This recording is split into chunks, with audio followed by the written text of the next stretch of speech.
Kapag ka dinagdagan mo na kunyari ng 5, mas makakalis ka ng 1 hour. Testingin natin sa 40 kilometers. Yung 360 kilometers, pag i-divide mo yan, kunyari tumatakbo ka ng 40 kilometers, no? Thank you po sa Sir Blues 10 sa pag-send po ng rose, no? Kunyari tumatakbo ka ng 40 kilometers, ilan yan pag dinivide mo? Kilometers per hour. Aabutin ka dyan ng 9 hours. No? Paano naman yung pangalawa?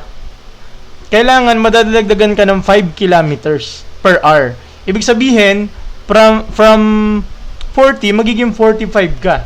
Ay, thank you po, New Live Start. Thank you po sa favorite chicken. Wow, thank you po.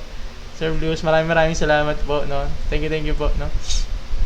Thank you sa mga nag-follow sa atin. Ngayon, naging 45 kilometers per hour ka na. No? Thank you po, no? Maraming salamat.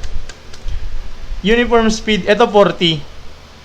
Yung trial and error lang natin to ha, 40. Ngayon, nadagdagan ka ng 5 kasi nga kailangan